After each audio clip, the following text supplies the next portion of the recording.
ഇപ്പൊ മൂവിയുടെ പറ്റി പറഞ്ഞപ്പോഴും നേരത്തെ പറഞ്ഞു ഇപ്പോ ഇപ്പത്തെ ഒരു ട്രെൻഡാണ് കുട്ടികളെല്ലാം പുറത്തുപോയി സെറ്റിൽ ചെയ്യുക, പാരന്റ്സ് അവിടെ നിൽക്കാം, ഇപ്പൊ ഡിസ്റ്റൻസും അങ്ങനത്തെ കുറെ കാര്യങ്ങളൊക്കെ. അപ്പൊ ഒരു യങ്സ്റ്റർ എന്ന നിലയിൽ ശരിക്കും അതിനോട് യോജിപ്പുണ്ടോ? ലൈക്ക് ലെറ്റ് ചിൽഡ്രൻ അല്ലെങ്കിൽ അവരുടെ മക്കൾ പോയി പുറത്ത് സെറ്റിൽ ആവട്ടെ, പാരന്റ്സ് അവിടെ ഒറ്റയ്ക്ക് നിൽക്കട്ടെ എന്നുള്ളത്? ഇല്ല, അത് ശരിയല്ല. Because obviously they are living for us.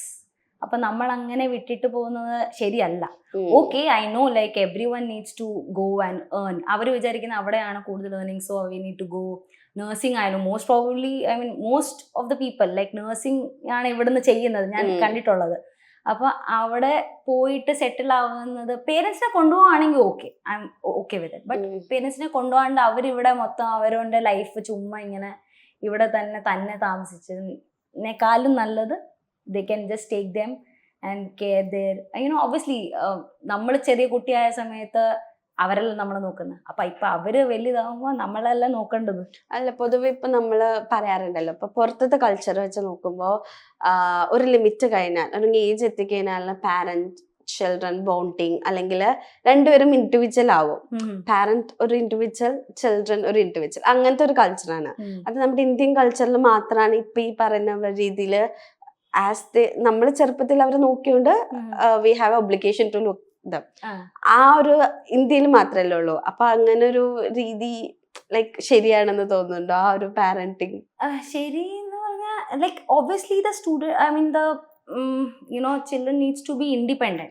Obviously ഇപ്പൊ ഞാൻ ആണെങ്കിൽ ഞാൻ എൻ്റെ അമ്മയുടെ കൂടെയാണ് ടോട്ടലി ലൈക്ക് ഫുൾ ടൈം അമ്മയുടെ കൂടെയാണ്. എന്തെങ്കിലും ഗോസിപ്പ് ഉണ്ടെങ്കിലും എന്താണെങ്കിലും അമ്മയുടെ കൂടെയാണ്. പക്ഷെ I sometimes feel like obviously one time there would be like മമ്മിയും പപ്പയും ആരും ഇല്ലായിരിക്കും, നമുക്ക് തന്നെയാണ് എല്ലാം ചെയ്യേണ്ടത്. അപ്പൊ ഞാൻ ആ സമയത്ത് എന്ത് ചെയ്യുമെന്ന് എനിക്കുണ്ട് ഡൗട്ട്.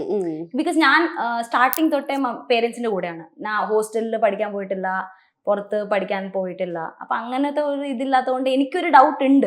ലൈക്ക് ഞാൻ ഇനിയിപ്പം വാട്ട് ഇഫ് ഇങ്ങനെ ഒരു സിറ്റുവേഷൻ വന്നു കഴിഞ്ഞാൽ like how will I deal? അതുണ്ട്. ലൈക്ക് പുറത്തത്തെ അവർ സ്റ്റാർട്ടിങ് തൊട്ടേ അവരോട് പറയും ലൈക്ക് കുട്ടിക്ക് വേറെ റൂമാണ്, പേരൻസ് വേറെ റൂമിലാണ്, അവർ വേറെ റൂമിലാണ്. അത് കമ്പൽസറി ആണ്, അവർക്ക് ഒരു ഇൻഡിപെൻഡന്റ് ലൈഫ് വേണം. പക്ഷെ ഇവിടെ യെസ് ഒരു കുറച്ച് നെഗറ്റീവും ആണ്, കുറച്ച് പോസിറ്റീവും ആണ്. But like I am like 50-50. Like അതില് ഇങ്ങനത്തെ ഒരു കാര്യം കൊണ്ട് നമുക്കൊരു കംപ്ലീറ്റ് സ്റ്റാൻഡ് നമുക്ക് അവരെ തന്നെ വിടാനും പറ്റത്തില്ല. ബട്ട് ഒബ്വിയസ്ലി നമ്മൾ അങ്ങനെ ഇൻഡിപെൻഡന്റും ആവത്തില്ല. അപ്പൊ ഒരു നെഗറ്റീവ് ഇമ്പാക്ട് കൊണ്ട് ഒരു പോസിറ്റീവ് കൈൻഡ് ഓഫ് ഉണ്ട്. ഓക്കെ. അപ്പൊ ഇപ്പോ മൂന്നാമത്തെ മൂവിയാണല്ലോ ഇത്. സോ ആക്ടിങ്ങിലോട്ട് വരുന്നതിനെ പറ്റി പാരന്റ്സ് എന്താ പറഞ്ഞിരുന്നത്? സോ ഇതില് I am very lucky. Like my both parents are like very supportive. നിനക്ക് ചെയ്യണമെങ്കിൽ ചെയ്തു, കുഴപ്പമില്ല, ചെയ്തു. നിനക്ക് ഇഷ്ടമാണോ, വി ആർ ദെയർ. മമ്മി എനിക്ക് ഫുൾ സപ്പോർട്ടാണ് ഇതില്. പപ്പയും ഫുൾ സപ്പോർട്ടാണ് ഒബ്വിയസ്ലി. ബട്ട് മമ്മിയാണ് യൂഷ്വലി എൻ്റെ കൂടെ ട്രാവൽ ചെയ്യുന്നത്. പക്ഷെ ഈ പടത്തിൽ മമ്മി വന്നില്ല. ബിക്കോസ് ഒബ്വിയസ്ലി ജോമി ചേട്ടനെ ഞാൻ അറിയുന്നതുകൊണ്ട് മാത്രം അമ്മ ട്രാവൽ ചെയ്തില്ല. അല്ലെങ്കിൽ മമ്മിയാണ് മോസ്റ്റ്ലി എൻ്റെ കൂടെ വരാറ്. ഏറ്റവും സപ്പോർട്ട് മമ്മിയാണ്. Like she is my best friend. അപ്പൊ എല്ലാം ഗോസിപ്പ് ആയാലും എന്തെങ്കിലും പറയാനാണെങ്കിൽ മമ്മി.